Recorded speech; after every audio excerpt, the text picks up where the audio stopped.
I will like to call upon our keynote speaker, Professor Surya Prakash of the National Institute of Disaster Management. Professor Surya Prakash holds a doctorate in the field of earth sciences. He joined in the institute in 2006. He pursued his career as a Central Building Research Institute, IIT Roorkee, JNU, and Wadia Institute of Himalayan Geology, and the Forest Research Institute, and Willard Institute of Technology. He is the lead of IPL 172 project under the International Program on Landslide, and is coordinating the Indo-Japan Action Plan on the Landslide and Disaster Management as a part of intergovernmental cooperation. His key area of the interest are landslides, avalanches, earthquake, floods, tsunami, glacier lake outburst, dam burst, mining disaster, community-based disaster risk management, damage and loss assessment, disaster safe field area development, and environmental management. I thank Professor Surya Prakash for delivering the keynote address, sir. Friends, with due respect to Commissioner Ladakh, Shri Saugat Bishwas ji, Director GV Pant, Shri Rawal ji, Subrat Sharma ji, Sharing Tashi ji, and all the panelists, delegates, and students attending this program. I welcome you all on this International Day for Disaster Risk Reduction, as declared by United Nations, initially way back on 22nd December 1989. That was the day when actually they decided to even launch an International Decade for Natural Disaster Reduction, IDNDR. This was Resolution 44 of 236, which actually was arrived upon after long discussions regarding developing countries, why they are not able to reap the benefits of their development and growth despite their hard efforts. And after the discussion it emerged, it was the disasters which were eroding away their gains of growth and development. And there is no systematic approach, planned approach, scientific approach towards disaster management. They don't even have the adequate data system and actually any systematic arrangements for dealing with these issues. So at that time, Government of India was also part of the IDNDR, which started from January 1990. It's a coincidence that I started with that around that period, and we started with small 3 to 5 years of projects given for disaster management. And we started working on the disaster database and small case studies. So that was the period when actually internationally also, lot of countries, they initiated their works. And let me tell you, before I go to the actual informations, that Japan was one of the leading country, being economically hazards and disasters. So they were facing earthquakes, landslide, avalanches, tsunami, flash floods, all kind of disasters. And they proposed to the United Nations that we will hold World Conference on Disaster Risk Reduction. And the first one was held at Yokohama in Japan. And there, with an international discussion, they arrived at one of the strategies, which was termed as Yokohama Strategy for a Safer World. And this strategy actually focused only on the integration of private sector in disaster resilience efforts with promotion of business support schemes. So that was the main theme. And thereafter, it continued.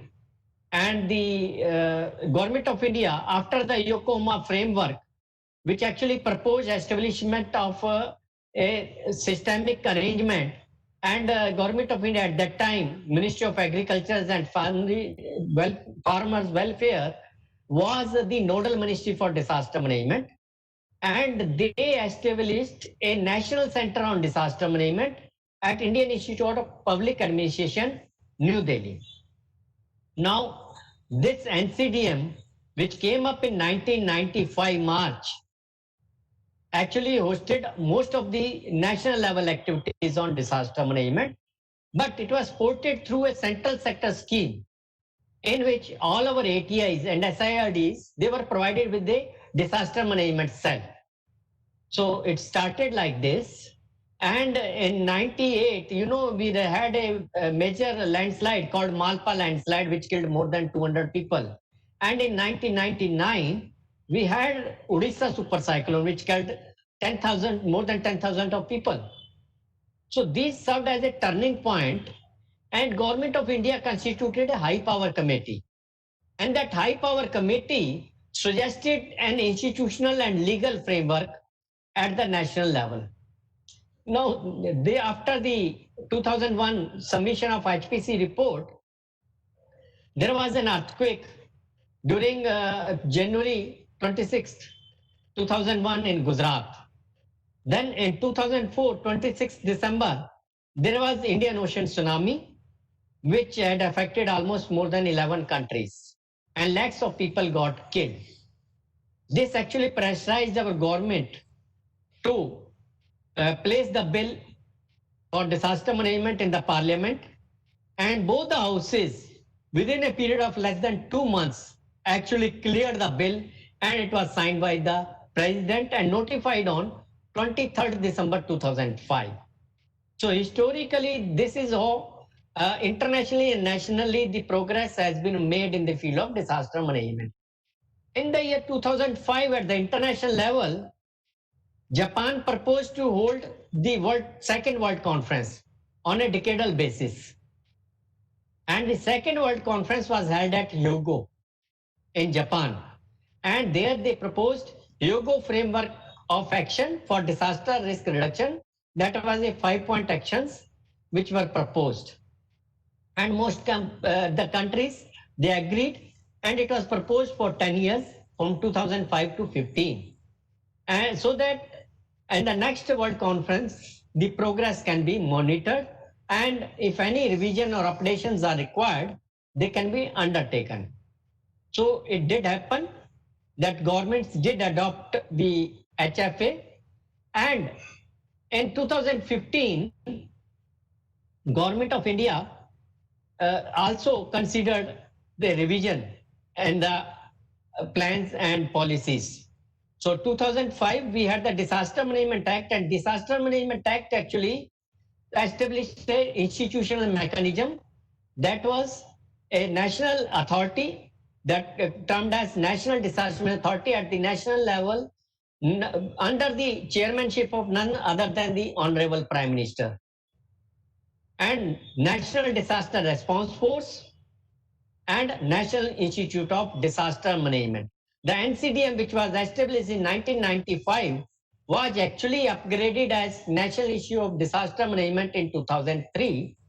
And the nodal responsibilities for disaster management from Ministry of Agriculture and Farmers Welfare was transferred from there to Ministry of Home Affairs in the year 2002. So Ministry of Home Affairs, thereafter, the implementation of Disaster Management Act 2005 actually made it a statutory body as per Act. So we were developing and enhancing our human capacities in terms of disaster risk reduction and resilience. In 2015, Government of India also sent the delegation for the Third World Conference. There was 18-member team. Fortunately, I was part of that team, 18 members team, which was led by Union Home Minister at that time, Shri Rajnath Singh ji, who is currently the Defense Minister, used to be the Home Minister. And there another framework was decided considering the gaps and the weaknesses in HFA. The gaps were that we were not able to actually monitor the progress well because the targets were not there. There were only action points, but not the targets. So in the Sendai framework, targets were also decided, and it was proposed for another 15 years. This was the World Conference. Honorable Member Kamal Kishore is also present among the gathering, and it proposed 4 priority actions with 7 targets. I'll just mention those 4 priority actions. They were well defined in terms of risk identification, assessment, and understanding. That was considered as a prerequisite for management of any disaster risk. The second was the strengthening of disaster risk governance, which is today's main theme for the International Day. That is strengthening disaster risk governance to manage disaster risks. Third was investing in disaster risk management for resilience. The fourth was enhancing disaster preparedness for effective response and to build back better in recovery, rehabilitation, and reconstruction. So these were the 4 priority actions which were decided as priority actions under Sendai framework. The targets were to reduce first the casualties or the mortalities from the disasters. We have been able to achieve to certain extents.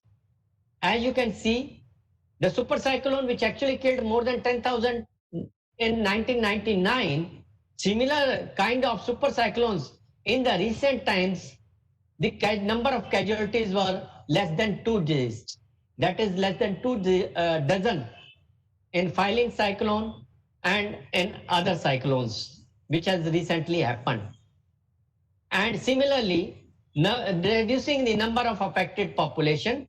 This was another parameter which was considered, that those people who get killed, they actually don't bear that pains and agonies of the adversities in post-disaster situations.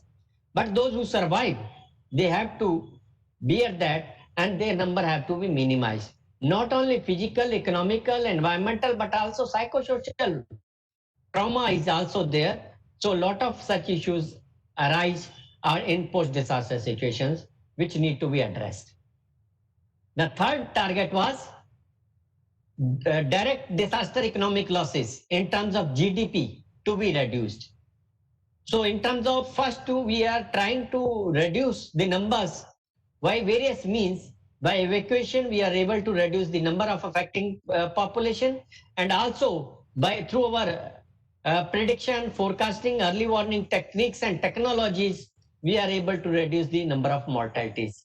However, we are increasing our investments in development and growth, and hence more exposure and more vulnerabilities and more risk is there, and hence more economical losses, which need to be addressed properly. The fourth was substantially reduce disaster damages, particular to infrastructure and disruption of basic amenities.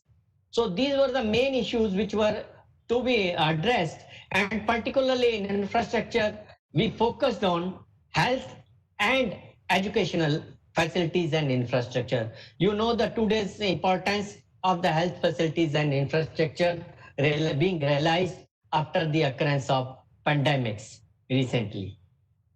So these were the 4 targets where we wanted to bring reduction.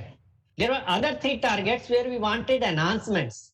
That was enhancement in number of local and national strategies for disaster risk reduction. Now, every year after the Sendai Framework and World Conference, we are observing the International Day and focusing on each of the targets. So in 2016, we had focused the first target. In 17, we focused on the second target.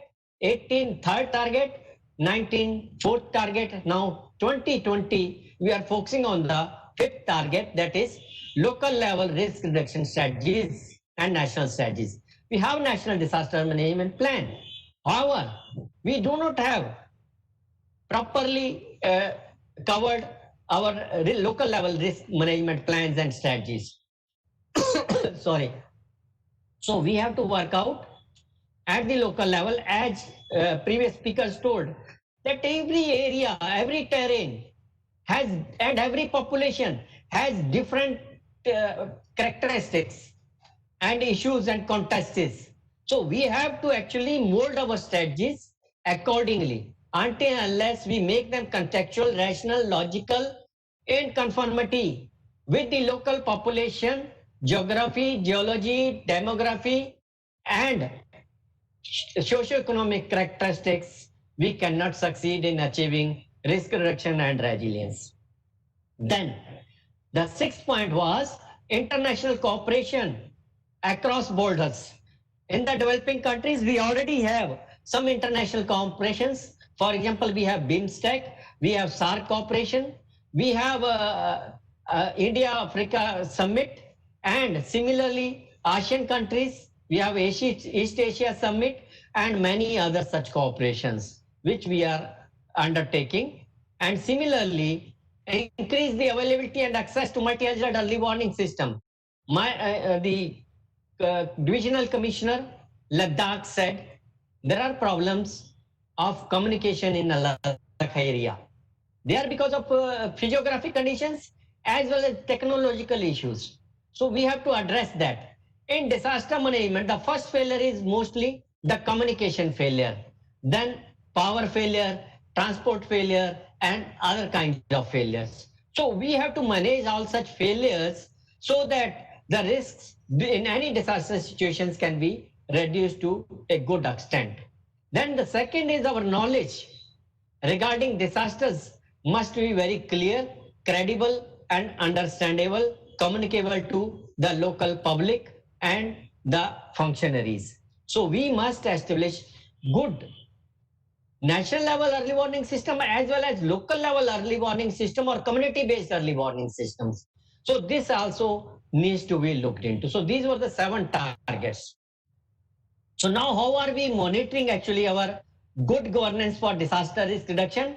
We are monitoring it in terms of lives saved per 10 lakh of people or number of affected population per 10 lakh of people, so that we have an average and ratio of the population, not just dependent on absolute numbers, which may vary from country to country, place to place.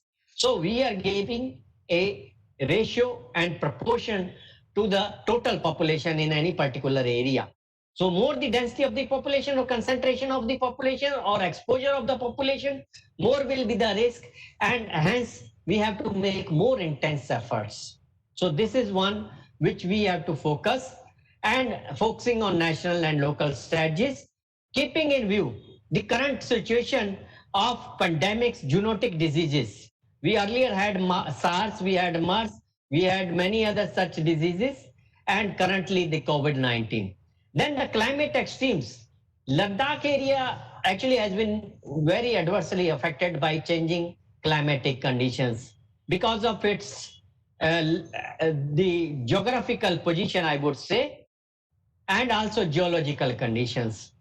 So we have to look into this. Besides this, the socio-cultural conditions and economical conditions of this area are also very different from rest of the country due to inaccessibilities, due to the toughness and roughness of the terrain, and also geodynamic activity and adverse meteorological conditions. So all these need to be met out, plus the environmental breakdowns in terms of somebody had written about the deforestation and afforestation levels for developmental purposes.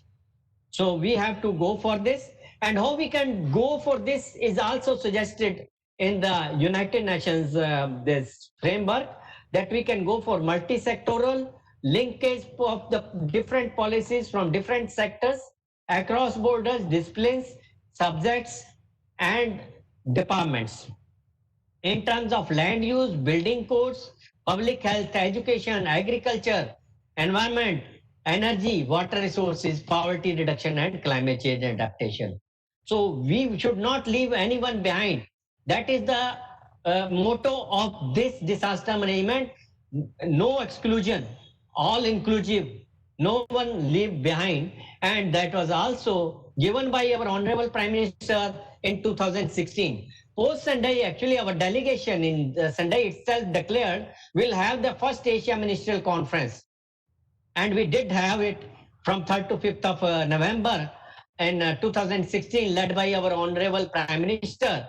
And Honorable Prime Minister 2015 actually considered the 3 major agreements which took place in 2015 One was the Sendai framework, which held one in March. Then we had SDGs in September, and in November, December, we had COP21, Paris Climate Agreement, and also for subsequently the new urban agenda at Addis Ababa. So all these were clubbed together, and Honorable Prime Minister gave us 10-point agenda, stating that all sectors and all developments should imbibe the principles of disaster risk management. Whatever construction, development, growth we want, it should be considering the principles of disaster management. Then work towards risk coverage, risk transfer, risk sharing, and risk coverage should be possible in all sectors, including industries and enterprises. Then encourage greater involvement and leadership of women in disaster management, because of national policy in disaster management, which was released on 22nd October 2009, and we says the change of culture, development of a culture of prevention, mitigation, preparedness, and efficient response. And that is possible only through education and social nurturing that is led by womanhood. So they can actually be empowered, involved, and become leaders for disaster management. Then investment, that was the third priority under the Sendai, was also suggested for risk mapping. We need to identify, we need to assess, go for hazard hunting, and then know the kind of the risk, and then decide your priorities, and then manage them. Then leveraging technology. Government of India is very much positive towards using the best technologies, and on the other hand, it also promotes indigenous and traditional wisdom for disaster risk reduction, collaborating with the universities and developing a network of universities. NIDM already established an inter-university and inter-institutional network on disaster management. Utilize the opportunities provided by social media and mobile technology. These days they are very popular, and we have to rely upon them and give them a proper direction. Instead of these bringing more rumors and misinformation, we have to provide appropriate mobile apps and social platforms for providing correct informations. Then build on local capacity and initiatives, whether it is local level, district level, or state levels. They have to bring their own capacity enhancement initiatives for disaster risk reduction. This is also encouraged by our decentralization process after the 73rd and 74th Amendment in the Constitution, which has empowered our urban local bodies and PRIs to undertake developmental activities. The ninth was opportunity to learn from disasters must not be wasted. Every disaster should be documented, and lessons learned from them should be implemented and taken forward for future developments and growth. So that is also given there. And finally, bringing cohesion at the international level. You know that when earthquake took place in Nepal in 2015 April, it was our Prime Minister who communicated the Prime Minister of the Nepal, and our NDRF reached in the shortest possible time to help them. So we have been helping across borders to other countries, including Nepal, Bhutan, Sri Lanka, Bangladesh, and like that. And this is 17 goals which are also interrelated. So what it actually states is that rather than treating them separately, integrate them, bring them together, and use mainstream them, so that we don't have ad hoc piecemeal reactive approach. Rather than that, we have integrated and holistic approach for disaster risk reduction. Today, the communication cannot be complete if I don't talk about COVID-19 and steps to be taken to protect from yourself from COVID-19 situation and the preventive measures being taken up. Disaster Management Act 2005 actually is one of the main instruments that has been activated, invoked for prevention of the spread of the disease COVID-19 after January 2020 in India. So you can see that we are sharing number of posters, campaigns, and mobile apps through social media and web apps and web platforms. The information regarding what is this virus, how it is spreading, what are the ways to detect it, to diagnose it, and we have also enhanced our own government systems to create our tracing, tracking, trending, and testing treatment provisions under this, and making people learn through tests and also through the figures. So this virus is actually not new. We have been dealing with this, and these are expected. In fact, when HPC was created, we identified 6 different types classes, and in which 33 different types of disasters were identified, in which biological disasters were also there, which included the epidemics. And this also need to be treated. Now, in disaster management, the professional backgrounds of as an individual doesn't make much difference, because there is no excuse for any other disaster which is not falling within my profession. So I have to deal with it, and we were supposed to develop our strategies. After it was reported from Wuhan, China, in December 2019, we started working on it. That what should we do to avoid this incidences in our own country, so that this spread is contained or managed. So we detected the signs which were there and learnt about the possibilities of tracing the people who have already infected or affected. And some of the signs I just mentioned here: ache, pain, nasal congestion, runny nose, sore throat, are some of these, or cough, are some of the symptoms that you can see. However, this virus is very subtle in nature. Sometimes it remains asymptomatic, and you are not able to see those symptoms. So we have to be now putting a cautionary word that we consider all to be affected by the virus, maybe in an asymptomatic manner, and consider yourself also. So avoid infecting others and avoid getting infected from others. That is the proverb we are using. And we are also knowing that people are getting scared because of the casualties that had happened after the COVID-19. However, not everybody gets killed. There are cases we found that which are actually happening because of comorbidities. And at present, we have almost 86% recovery rate. And almost about 1.5% of the persons is the casualty rate at present. And the disease at present is getting under control. However, since now after the lockdown has been stopped and opened, the areas have been opened because of economical and other reasons. So this constraint has to be now self-imposed. So we are now sharing this information that this virus doesn't spread by itself until unless there is a human-to-human contact within certain distance limits. So if you can avoid that contacts or proximities to an infected or affected person, then we can stop its spread. And it spreads through droplets, which are actually, the virus is considered to be a protein kind of thing with lipid layers. So these get settled on some surfaces.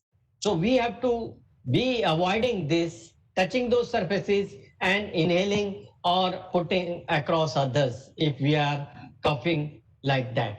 So that in a disaster management perspective, we look at it as a hazard which spreads with high speed through a catenation process, human to human, and in a very wide geographical area within a very short duration. And in terms of vulnerability, because we could talk in terms of HVCR, the vulnerability of the people depends on the proximity to the infected population or the affected population, and the degree of exposure, as well as the personal immunities, physical and mental health conditions. So these are all governed and can be identified and assessed, and then we can take appropriate risk management options in a proactive, preemptive, and graded manner, prompt manner, through tracking of disease persons, trends, testing, tracking, treatment, and that's treatment because there is no vaccine. We are proposing through quarantine and isolation means, and through containment care and control of the disease amongst the affected communities. So these are the means which we had actually proposed and which have been implemented and which showed results also. I remember I was expected to have a program in Kargil and Leh after this occurrence during February and March. I had to postpone the program because suddenly we got some cases reported from there, and that actually avoided the crowding of the people and through those training programs, and we could prevent its spread. So, and that's any situations, actually disasters go beyond our capacities. That is one situation. And we need collaboration, command and control system. So this is what we had actually implemented by collaboration between the health department. We had the Ministry of Health and Family Welfare. The secretary was given the power of the no chairman of National Executive Committee. The Home Secretary enjoys those has those powers, were given to the Secretary, Ministry of Health and Family Welfare during the COVID-19 situation, so that this situation can be well managed. And finally, in disaster management, community-centric and ecosystem-based approaches are required. And these were some of those acts which we had implemented during this COVID-19. And as you can see, the most effective act was the DM Act 2005, and we established the control rooms. Ladakh would have also established these, and tracked the tracing and the testing mechanisms would have been also strengthened, and treatment options and facilities must have been kept ready for any cases. Sanitization is very, very important in most of the affected areas or the reported affected areas. Using various means to larger areas, you can use this kind of machines, and surveillance using drone technologies, with the camera and speaker systems. All these were done for the containment areas. We were expected to work as part of the inter-ministerial central teams during the lockdown periods in the hotspot areas. And we visited almost every hotspot area where we were expecting the rise in the cases. And those were the areas actually where most of the concentration of the population, either in the slum area or where most of the visitors are coming. For example, the Mandi areas.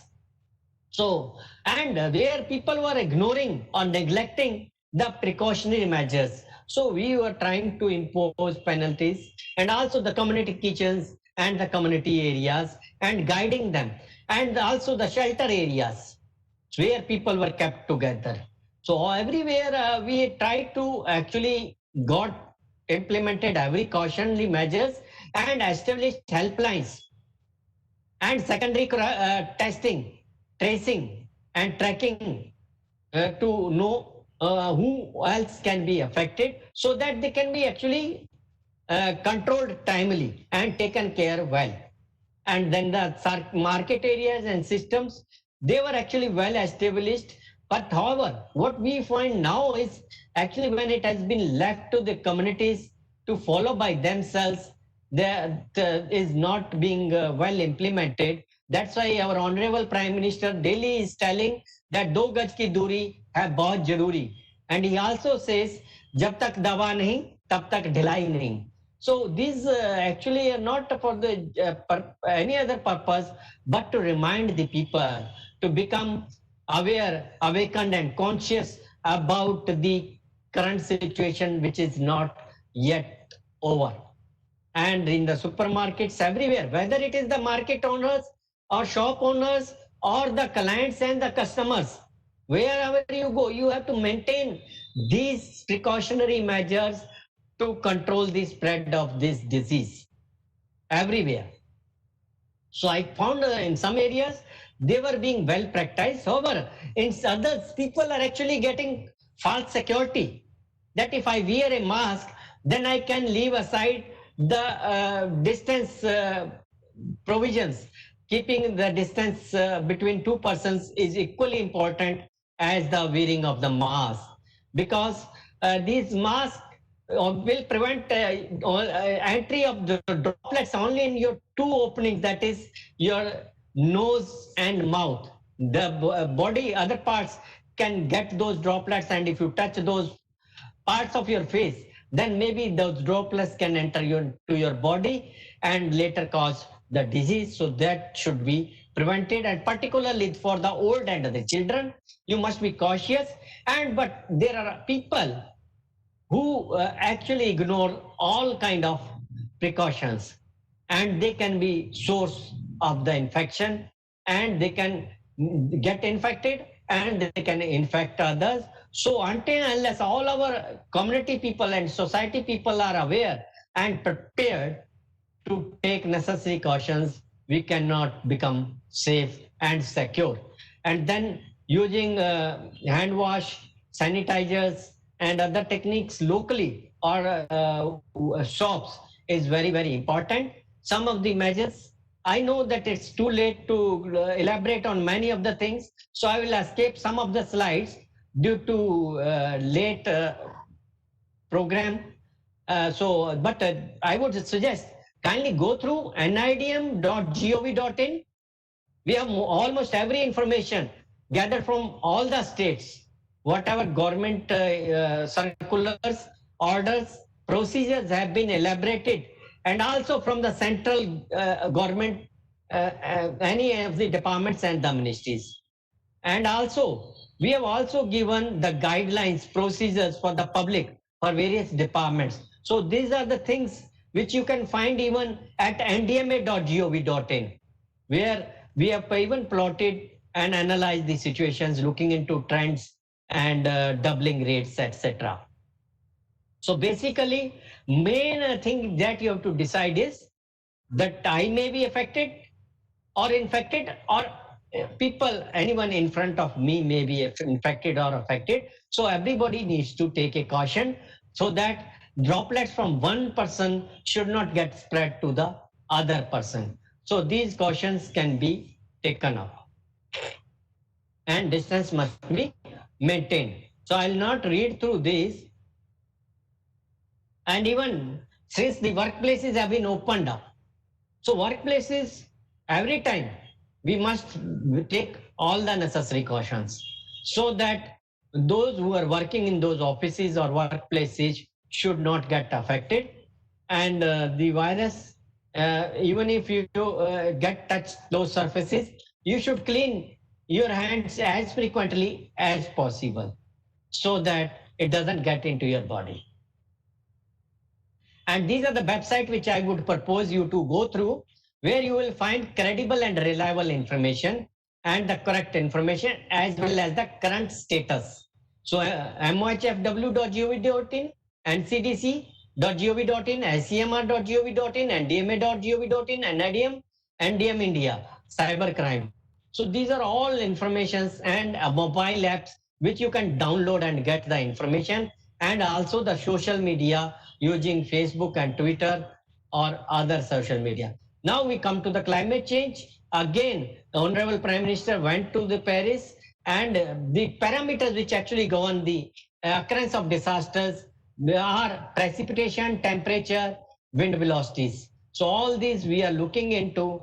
And in terms of disasters are droughts, cyclones, floods, hailstorms, and landslides, lightning, health hazards, forest fires, heat and cold wave. Cold wave is one of the disasters, and glacial lake outburst plus. Today, NDMA released guidelines for globes also, and they are working on cold wave also. So, and landslides very frequently happening under changing climatic conditions. They were very much interrelated. And Leh flash flood, which took place in around first week of August 2010 actually realized the impacts of even heavy precipitation which can happen in a high altitude desert area.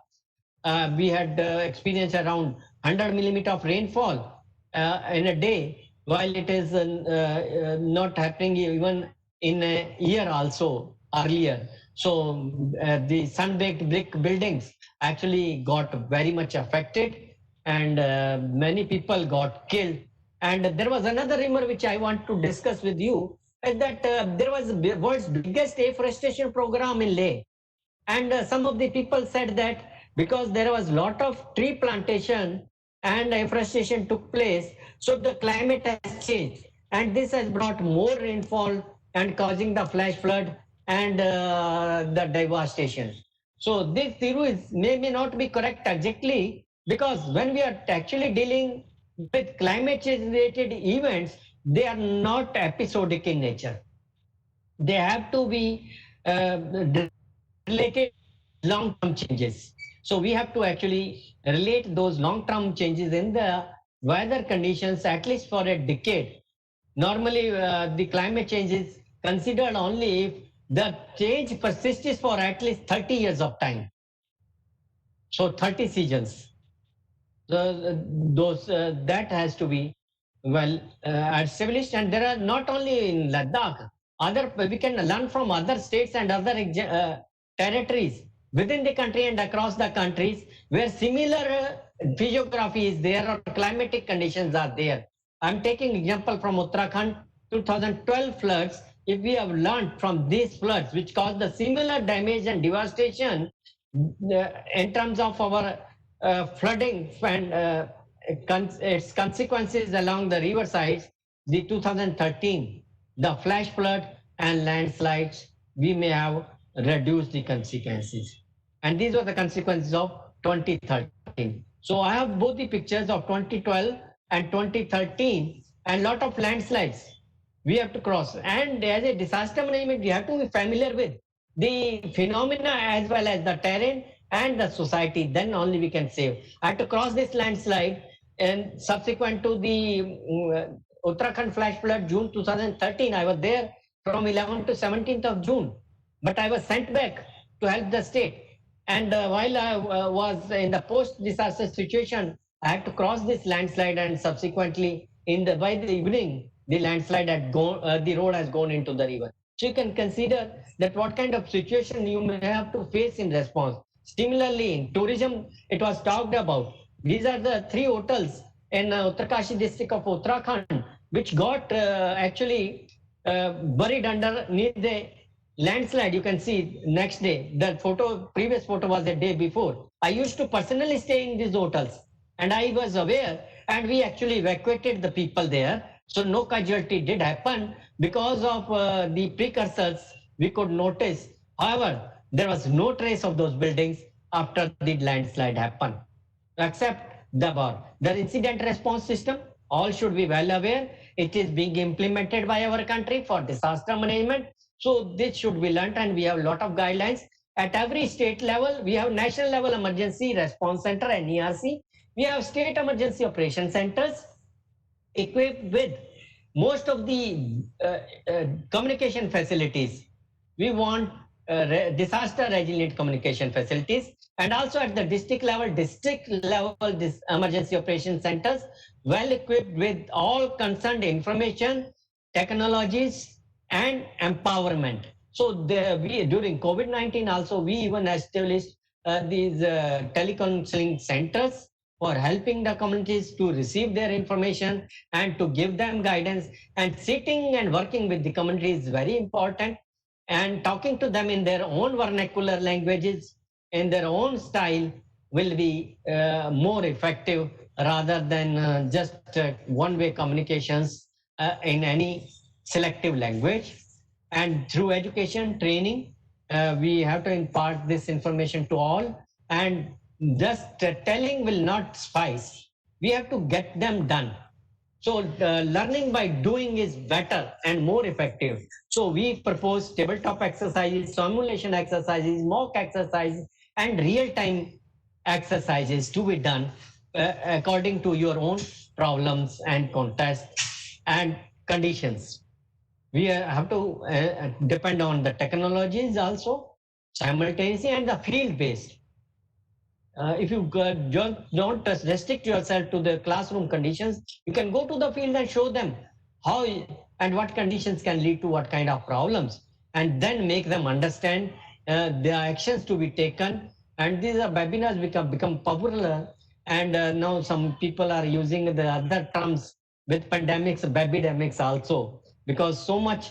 I think since morning 9 a.m. till now, I am busy with one or the other webinar because of this day. However, I suggest that in personal interaction may not be possible.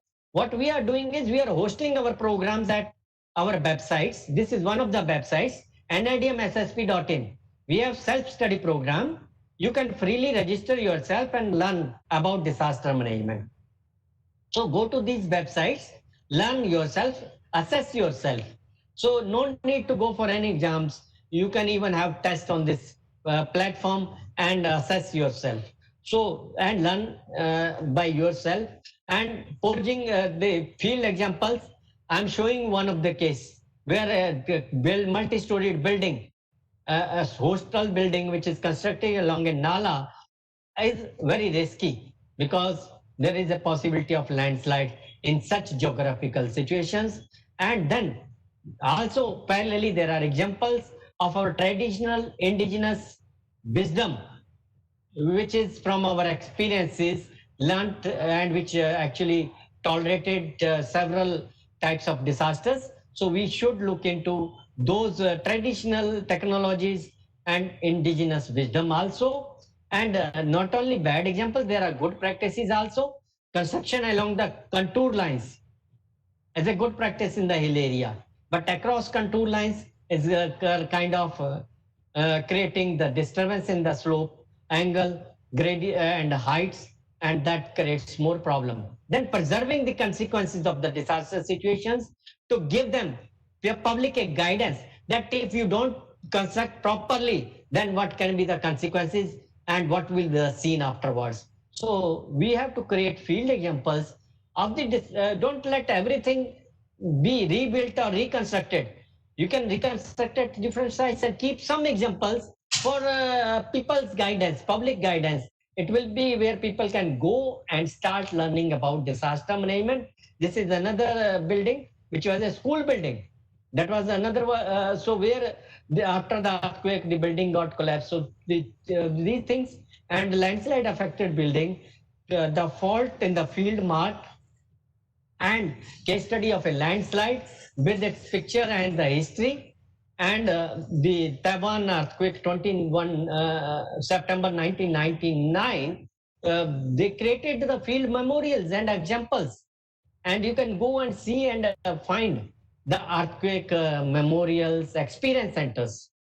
So I would suggest the Ladakh Science Foundation to kindly work out some innovative ideas of establishing these kind of science experience centers related to disaster resilience or disaster management, so that people and students can learn from it. And also create some kind of prevention and education centers as well. So in the experience center, you will simulate the condition, you will experience personally what would you feel if you had a shock of magnitude 6 within a room. What would be your belonging situation? But prevention and education centers provide you why do these disasters happen, where do these happen, and what can I do to prevent them. So creating this, I think, would be very helpful. With this, I will say that you cannot do it alone. I agree. We have to develop partnerships and then solve the problems. So multi-stakeholder, multi-agent, and multi-level approach. That is what has also been envisaged in the National Policy on Disaster Management is very much required, and documentations and workshops in post-disaster situations, and also involving right from grassroots level up to the ministry, both top-down and bottom-up approach are required and must be valued. There is no replacement for each other. Our country, we want to make it disaster free and resilient. That's the dream. And I found it during my Indo-Japanese cooperation on a crossroad, and I could not identify it. I asked my friend there. He said, Surya, Japan is prone to earthquakes, landslides, tsunami, avalanches, anything, volcanoes. So we teach our society through this stone to become resilient. I said, how? They said, you move this stone in any direction, it will quickly regain its position as early as possible. So we say disasters may come, disasters may go, but society be resilient to regain its position as quickly as possible as it was before the disaster happened. So we have to develop such social resilience against disasters so that our society also adapts, goes for aversion, avoidance, prevention, mitigation, and preparedness to deal with the disaster situations. This is the final slide. I was working for a landslide and a forested land where I was supported not only by governance, administration, local departments, agencies, the NGOs, but also I felt by the wild life. This monkey with its baby came on the car, which was given for the fieldwork to me by the son of the priest of the famous Vishwanath temple in Uttarkashi. This baby, monkey with this baby, I say, we consider the hostile wildlife, but hostile wildlife become hospitable and affectionate to you. If you do good to them, you will have good. So do good and have good. Even hostile wildlife will become hospitable and affectionate to you. With these words, I thank you all for your patient listening. Thank you very much. Thank you, Professor Surya Prakash sir. Thank you very much for your enlightening talk, and you have touched upon the very important aspects of the disaster management, and particularly the disaster risk governance, which is really the need of the hour. And the places in like Ladakh, as you said, like geographically, geologically, it's very different conditions, very vast geographical area. So really, the disaster risk governance is really the need of the hour. I also feel so. And other aspect you touch upon, very important thing is the land use and the bidding codes, which are really missing in Ladakh planning. So I think the NIDM we can work out some guidelines in this regard, and particularly after the flash flood of 2010. There was one question. There is one question from the Rigzin Nurbo. What is the lesson learned from the 2010 flash flood? I think the lesson learned is we have learned a lot of lesson, but it is not being implemented properly. So there, even I myself personally seen even along the water channel again the houses are rebuilt again. So really our memories are very short, and we tend to forget the disaster, and the lesson learned needs to be implemented. That is the point I take from your keynote address. And other thing, you given a very innovative idea of setting up of the experience center, disaster experience center, how to deal with. And definitely we will work with UT government and GB Pandey Institute, and definitely we will take your input, sir. Thank you very much, sir. Thank you.